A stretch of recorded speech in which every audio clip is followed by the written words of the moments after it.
Welcome to the Self-Publishing School podcast. This is the podcast to listen to if you're an aspiring writer or an author who wants to be more successful. On this show, you'll learn how to write and launch a book successfully, all from the top authors and people just like you who are doing it at the highest level. I'm your host, Chandler Bolt, the founder of Self-Publishing School, the author of the book called Published, and the CEO of selfpublishing.com. For free training on how to publish a book that sells 10,000 copies, go to selfpublishing.com/free training.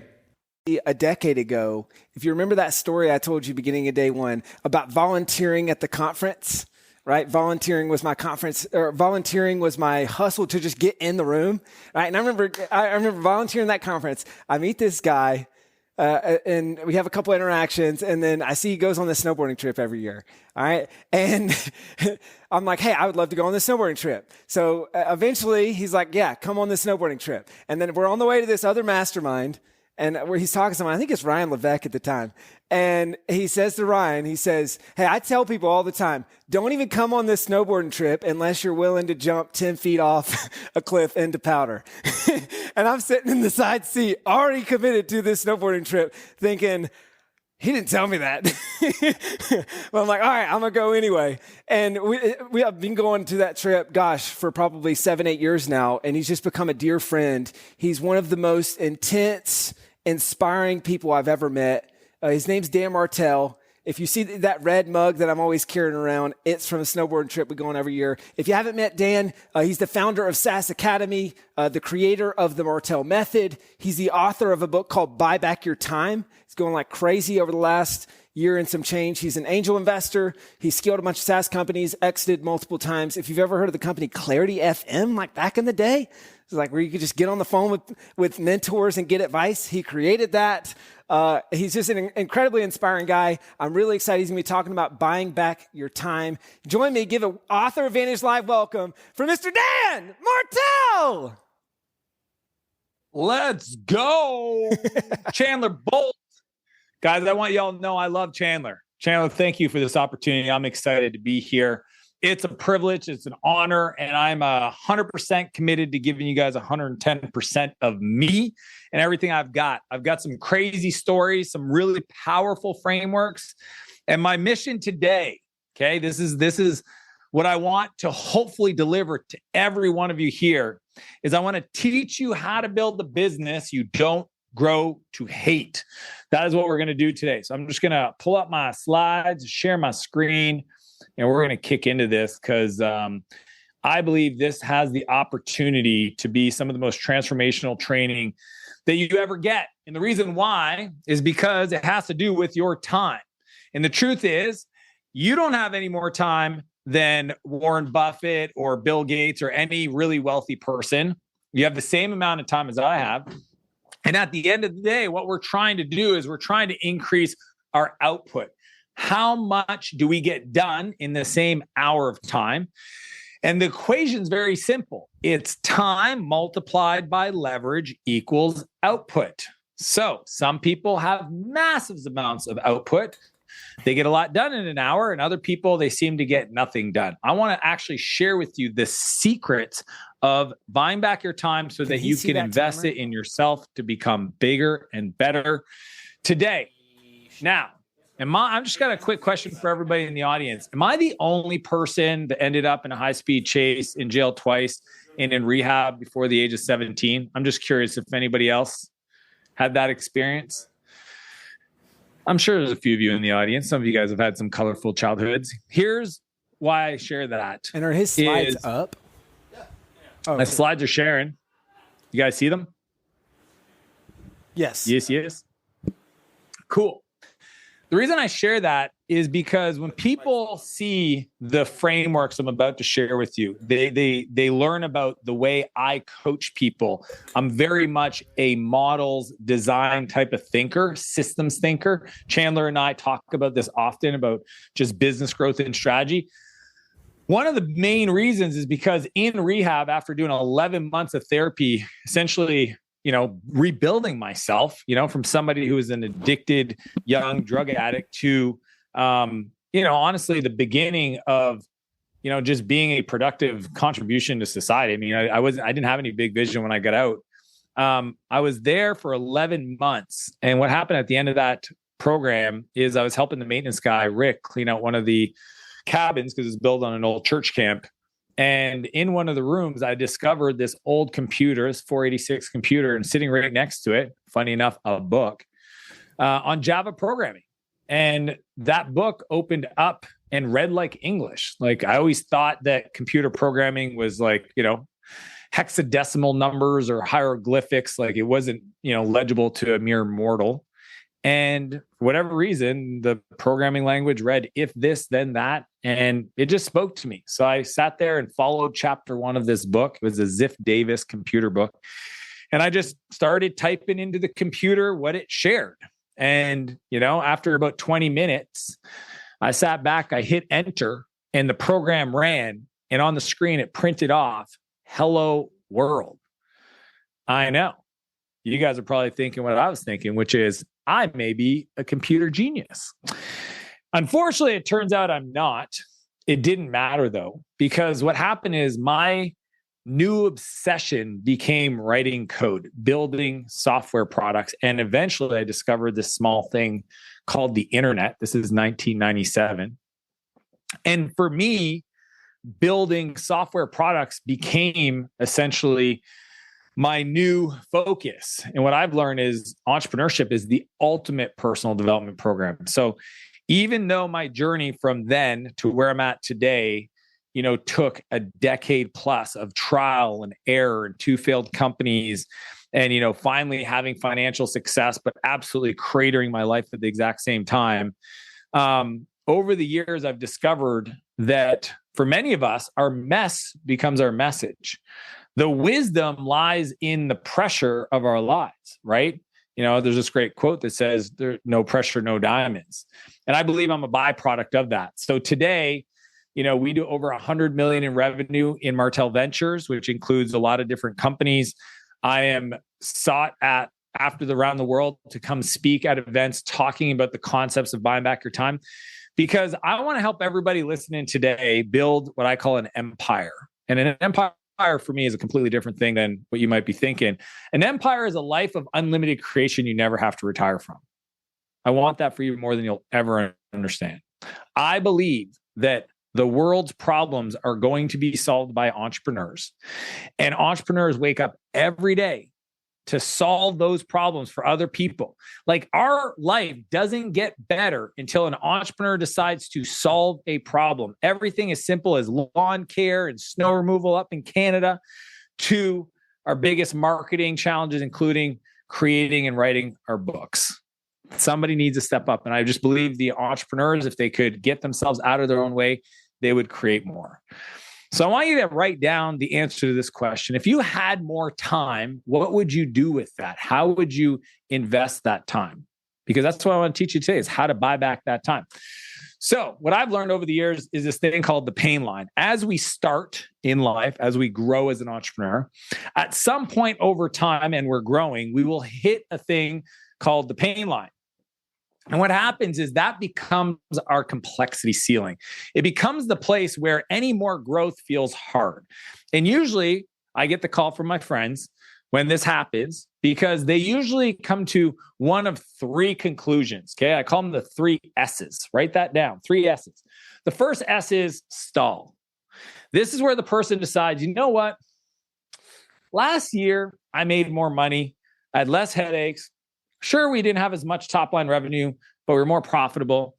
And I think I'm just good stopping here. The challenge with that is, I remember my buddy Matt, he's an electrician, and he asked me that. He says, Dan, I watch your stuff. I see you talk about growth and expansion and believing in yourself and all that stuff. But what if I just want to stay where I'm at? So that's an awesome question, Matt. The challenge with that is, one, the world continues to expand. Gross domestic product is a thing. So the market's expanding. Your customers every year, whether you like it or not, are going to expect more from you, better, faster, cheaper, more impact, keeping up with the times. So that's not an option. And I said the biggest challenge of all is if you have a team member and you enjoy working with them and they're incredible, they probably have a vision for their life that's bigger than the one they have right now. And if you decide to stall, they're probably going to go find somebody else that's going to be able to deliver on that vision. So you're in that moment, your best people will leave you.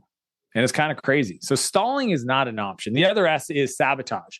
Sabotage is a funny one. So think about, you have the opportunity to maybe triple the size of your revenue, your business, your opportunities in your life.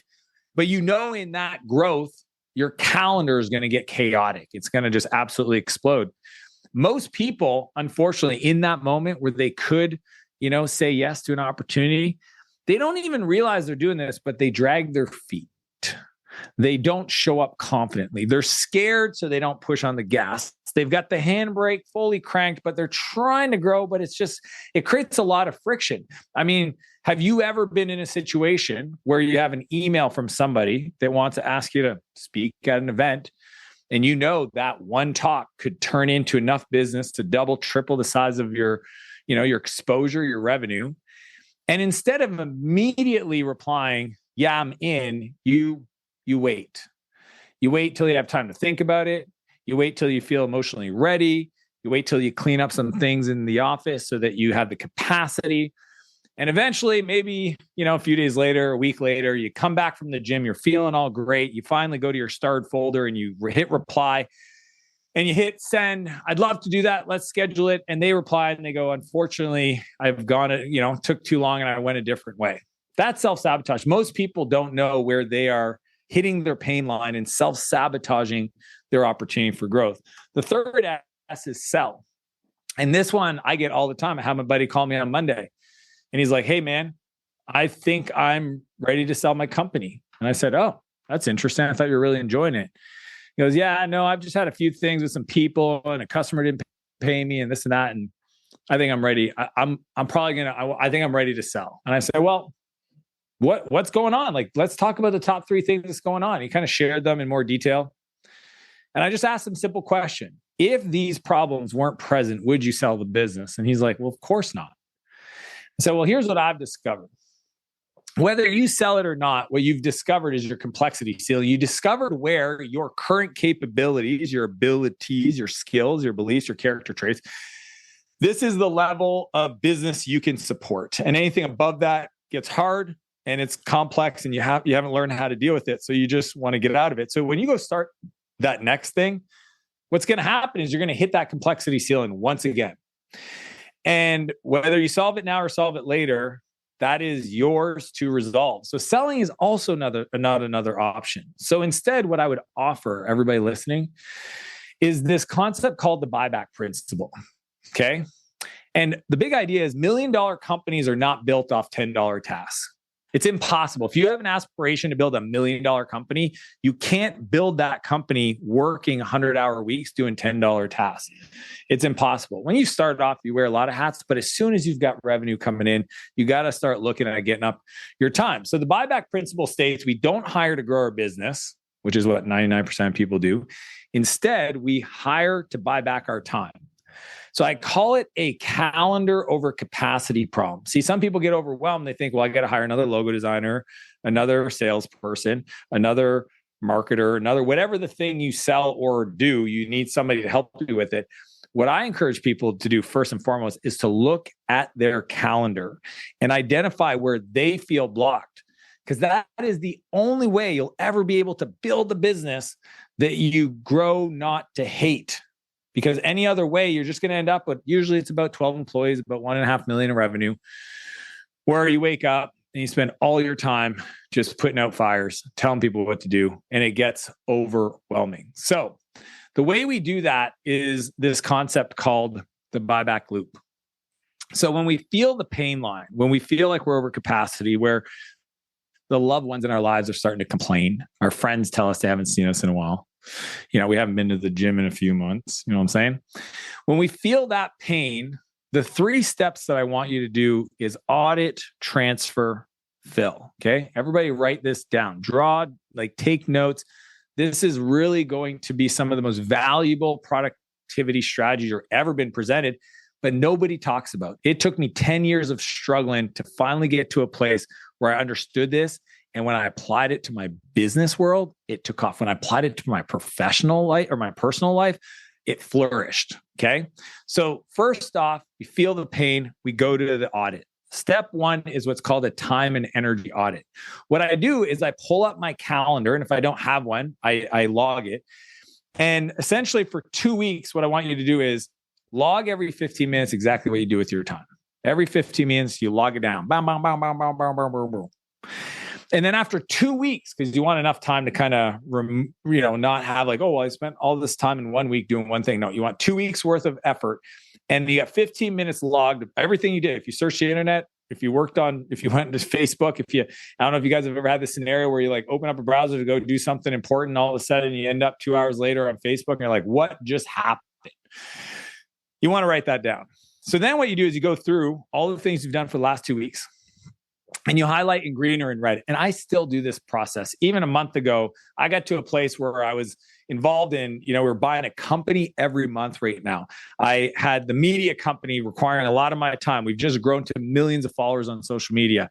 I've got, obviously some travel commitments, my wife, my 2 boys, and I just got overwhelmed. And I sat down with my assistant and I said, hey, it's time to do a time and energy audit. So I followed the exact same process. And what I do is I highlight in red the things that suck my energy. And they could have been things that gave me energy in the past, but now they just feel they just don't feel as fun.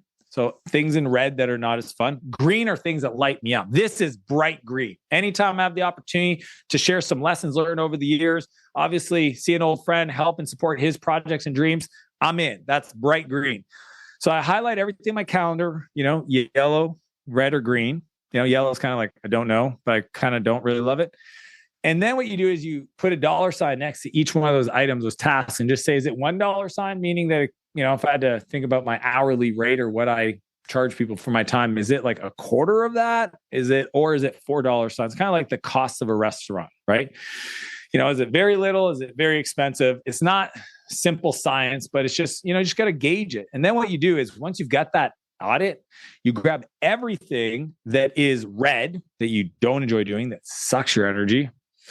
And then everything that's $1 or $2 signs in cost to have somebody else do for you. And you put that into a bucket. And that is the only next hire you make.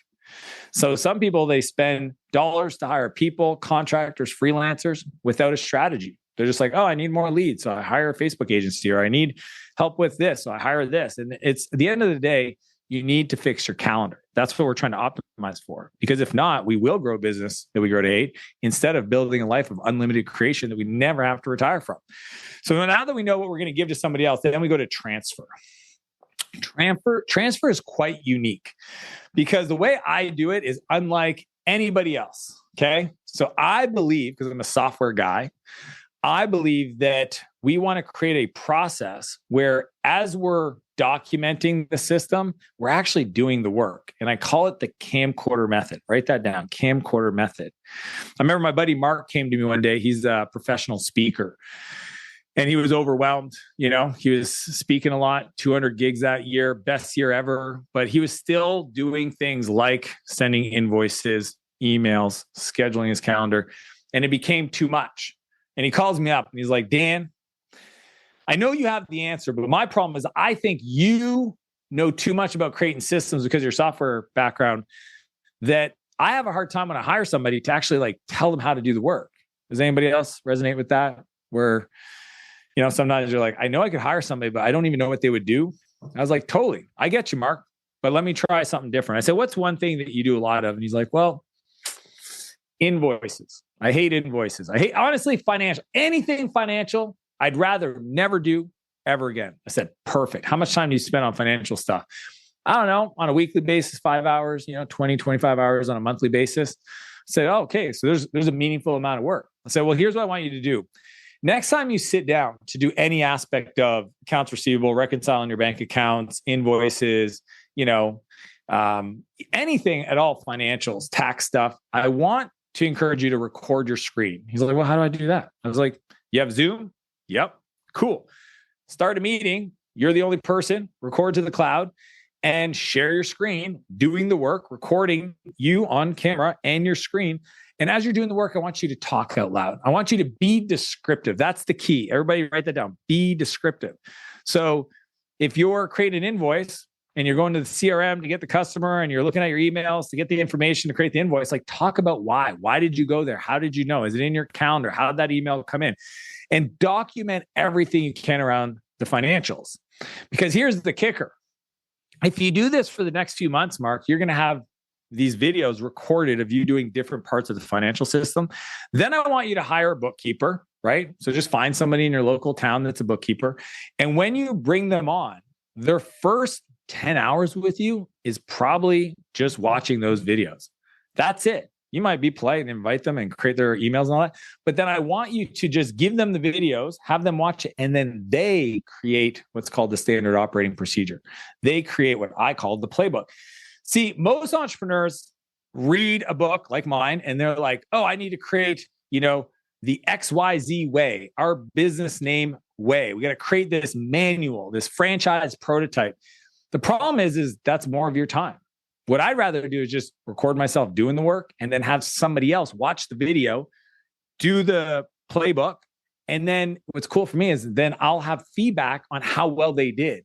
So if I can watch the quality of the checklist they made, I'll know if they actually understood and retained the information that I put in the video. So I knew they watched the videos. And Mark's like, oh my gosh, this is a game changer. I said, Mark, here's the cool part. If you do it this way, and for whatever reason, the bookkeeper you find in 6 months, a year, maybe there's a situation where they go on maternity leave and they're not available anymore. When you hire the next person, they got the training videos and your SOP. So it'll be even faster to get them ramped up and for them to follow the process you've outlined. And it's net time, no extra time to create. It's a game changer. So that's transfer.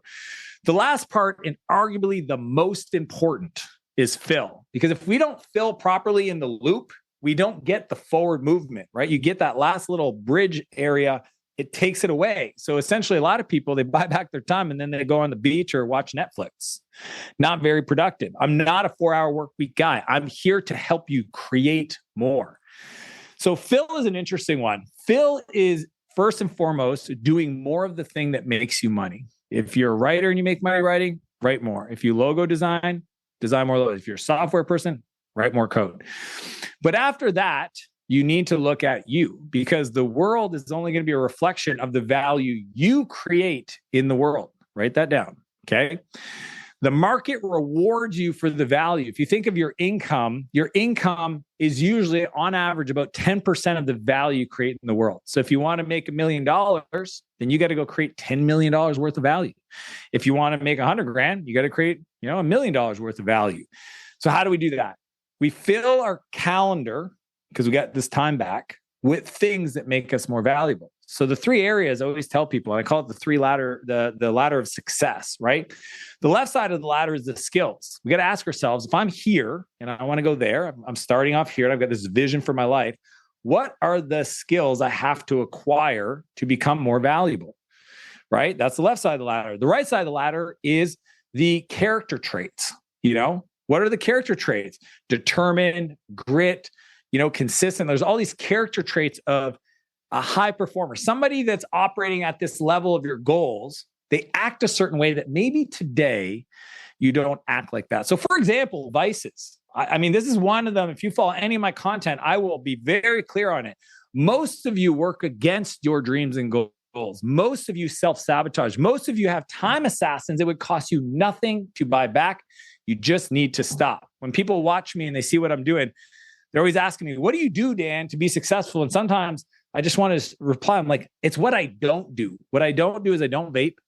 I don't do drugs. I don't drink. I don't gamble. I don't play games. I don't watch porn. I don't do anything that's going to take me away from being in the best emotional state for my family or for my team. So that's the character traits. And then in the center of this ladder, if you think of like the 2 sides of skills and character traits, the center are your beliefs. The rungs on the ladder is where you put your feet to build your beliefs, your money beliefs. Some of you guys will never get a penny more than you think you deserve. Your people beliefs, you believe that nobody could do anything else because it takes more time to teach people. You have beliefs that are going to keep you small. And I learned a long time ago, one of the most inspiring things, or one of the most important things you can do for your loved ones is to inspire them. And playing small never inspired anybody. So that is the buyback loop. When we feel that pain line, we come into our calendar, audit it to figure out where we have to get stuff out of our calendar, transfer it to the person who's going to take it over, and then fill it with things that are going to make you money. Now, people always ask, well, what's the order of hiring, Dan? If I want to build this business, if I want to scale, what's the sequence of hiring? And that's why I created this framework called the replacement ladder. I learned this in many ways, credit to a guy named Richard Branson. Most of you guys would probably have heard the name, founder of Virgin Group. Virgin has 400 companies. The Virgin Group has 2 co-CEOs and, multi-billion-dollar organization. And probably 8-9 years ago, I got invited to spend a week with Richard at his home in Verbier, Switzerland. And I'll tell you, as a young entrepreneur growing up on the East Coast of Canada in a small town, there was no reality in my future that I ever believed that somehow I would ever, not only meet him, have the opportunity to spend a week with him in his own home. And through just pure fate and a series of luck and chance, I got the invite. And I remember showing up, other people there, just so you know, I had massive imposter syndrome. I was like, okay, they're going to find out who I am and kick me out of here. We got Tim Ferriss is there. You've got Brian Johnson, who a lot of people know as the blueprint guy. You've got, the co-founder of Square. It was stacked. Just these absolutely legends of the entrepreneurial business author space. And true to the essence of who I thought he was, Richard was super kind, inviting. And I remember just like hanging out with him and just watching how light he was with his emotions. And even though he had all these incredible companies and there's probably like millions of people that wanted his time, he was there with us. And what I learned was this very important thing is that he has an assistant. Her name is Helen. She's still with him today. She's been there for 14 years. And what she does is she protects Richard's time in a very beautiful way. Essentially, all requests for Richard's time, all of his PR stunts and team members and CEOs that need his time all go through Helen. And then what they do is every morning for breakfast, they sit down for 60 minutes, sometimes 90 minutes. And she only brings to his attention the things that she doesn't know how to handle. And he might give her some feedback. They might review the calendar, but that's to the extent that I saw him work. The rest of the day, he's with us. He's shopping. He's training for this next charity race he's doing. And then Helen's off to the races with her information to move all those dreams, goals, projects forward while we're on the ski hill. And I thought, this guy's got it figured out. I mean, a lot of people say that, Richard Branson is the billionaire that every other billionaire wants to be like. And I saw him do it. It was incredible. So I got back and I integrated these philosophies into my life. And it's allowed me to build a world where I get to experience the best parts with none of the downside for me. It's just my own personal preferences. I want to spend either my time doing things that are uniquely for me or with my loved ones. So here's how the replacement ladder works. Okay. And everybody, again, pull out your journals. I want you guys to walk away with some very tactical, actionable steps. First step of the ladder is you might be feeling stuck. So the key hire to make is the admin, an administrative assistant. It could be part-time, virtual. You can do task-based. But the key is that over time, they eventually take over 100% of your inbox and 100% of your calendar. Because your inbox is nothing more than a public to-do list for other people's requests on your time. Think about that. Your inbox is just this open request to-do list of you from many times strangers off the internet on your time. And you have no person to protect it. And that's where your assistant comes in. It's also their place to work. A lot of people, I remember my brother hired an assistant once and I was all excited for him because he hadn't had one for years. And I was like, I saw him at the barbecue and I was like, hey man, how's it going with your new assistant? He's like, it's going okay. And I was like, I think I know what happened. He goes, what do you mean? I said, you're delegating things to them. You're not having them manage 100% of the emails come into your world. He goes, well, how else would you do it? And I was like, the way I told you to do it, the way I've always done it, which is, this is how Richard does it with Helen. All messages come in first to the inbox and then are triaged by my assistant, then only reviewed with me with the key elements that I don't know how to deal with. That way, somebody else is moving your life forward while you're, for me, on this presentation. Like while I'm here, there could be opportunities and requests and coordination for even things that are happening tonight. And while I'm here, my team is handling it for me so I can be 100% present with you. The second thing is your calendar. I want somebody else to be working with me as a partner to try to figure out how can I get the most out of my day? How can we batch things together? How can I reschedule things? How can I renegotiate different block time so that I can get the most energetically and productively? Is that a word? I don't know. Being more productive in my hour. So that's level one is admin. The second hire is somebody to help with customer success, delivery. Essentially, somebody that can help you with the onboarding and support. I remember when I was starting off, I thought I had to do everything because I had a special skill. I was a programmer. And then I realized there's a lot of stuff I was doing that had nothing to do with programming that I could have somebody else help me with. And I just called them an account manager.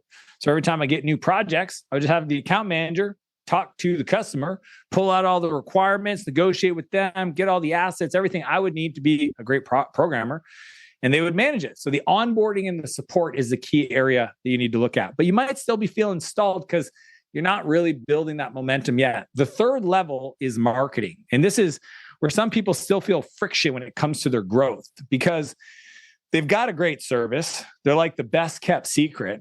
And what happens is when they market, they get customers and then they get busy and they don't have time to market. And then they don't have customers and they got to market more to get customers. And it goes up and down, up and down, up and down. I had a friend named Rachel. She had a design agency, a freelance agency. And that was her reality. And she asked me one day, she's like, what's wrong with me? I've been going sideways now for 3 years. And her revenue literally went up and down almost every 3 to 4 months. And I said, Rachel, it's likely because you don't have a marketing system. A marketing system is a repeatable process for generating awareness and leads for your business. And the key is it doesn't matter if it's a part-time person, a full-time person, an agency. You want to create one and document it and then have somebody run it. And ideally, when they wake up, the ownership is on traffic and campaigns. Do the web pages that you set up to get the leads, still get traffic. I can't tell you the amount of times I've changed some link and broke something or changed the background color of a button to the same color as the page and the customer can't check out. I mean, it's you name it, I've done it. So somebody waking up every day to monitor traffic and campaigns, that's level 3. If you do that, then you start building some level of consistency. The fourth level, freedom, this rung on the ladder is the most powerful, and it's sales. The reason why is because at this stage, if you can get somebody else that takes all opportunities, I literally got an opportunity for one of my companies, came in through a friend just now, text message, my buddy Raph. He's like, hey man, I need some help. I said, no problem. I'll connect you with Jay. Jay is one of my sales guys. Boom, screenshot the image, sent the text message intro, off to the races. I'm over here. Now I have somebody who's going to take that call in real time. So it's better for my friend. I have somebody that cares about getting that thing brought forward. So they're going to work it. They're going to get them all the resources they need to make decisions. And they're going to do follow-up. The truth is, I don't know about you, but I'm a great salesperson on the call. I do not like following process. I do not like doing the follow-ups. I don't like anything that is in the conversation. The cool part is my buddy Jay, who's on my team, he loves that. He will follow that because he's incentivized to do this. So here's why it's freedom. Right now, with 4 hires, you found yourself in a place where you can go on vacation and somebody else is responsible for generating awareness, getting a lead, selling that person in your business, and starting them within your product or service, meaning that they can begin. They might not be able to finish the whole thing, but 4 hires and you finally got yourself to a place where you've got what the business was always supposed to deliver, which is freedom, right? The highest level, level 5, is executive leadership team or just leadership. And this is where you get into flow. And this is kind of where I've spent the last decade of my life, where I don't even CEO the companies I own anymore. I'd rather hire somebody to run them. So I have CEOs that run all my companies. And I want to be partnered with them. I want to be in conversation where we're talking strategy, we're talking outcomes. But the key is they're coming to me with a strategy. They're owning the outcomes. So the conversations we have is just fun, flow, problem, solution, ideation, creativity. And my gut tells me that this is your happy place, that you like to create, you like to ideate, you like to help people, but you don't like creating a to-do list. You don't want to add a bunch of stuff to your projects. You don't want to get on a call and hang up and just add another hour of work you have to do on Saturday or Sunday morning. And if you do the replacement ladder in this sequence, it starts at the bottom where you spend the least amount of money to buy back your time and work your way up. Where most people do the opposite. Trust me, they're like, I need to hire an integrator. I need to hire an operations person. It's like, you don't even have an assistant. So how about we start there? If you do it this way, you'll get your time back and it'll be financially very productive. If you don't, it'll cost you a lot of headaches and money. And here's what I believe. If you don't have an assistant, you actually do have one. It's you. And two things. You suck and you're overpaid. I know that might not feel fun to hear, but there's a good chance you're not very good at the job and you're overpaid. So that is the replacement ladder. If you haven't, check out my book, Buy Back Your Time. And actually for Chandler, for everybody that wants to get access to my internal SOP for working with my assistant, my EA, internal Google Doc direct link, just find me on Instagram, 2 L's of Martell, Dan Martell on Instagram. Give me a follow and then just send me a direct message and ask for the EA playbook. And I'll send that link right over to you, no opt-in, as a gift. It's like 42 pages, sanitized. I've shared it with Chandler and many of my other friends, but just mention Chandler in the message, EA Chandler, so I know it came from here. So I'm not giving it to everybody.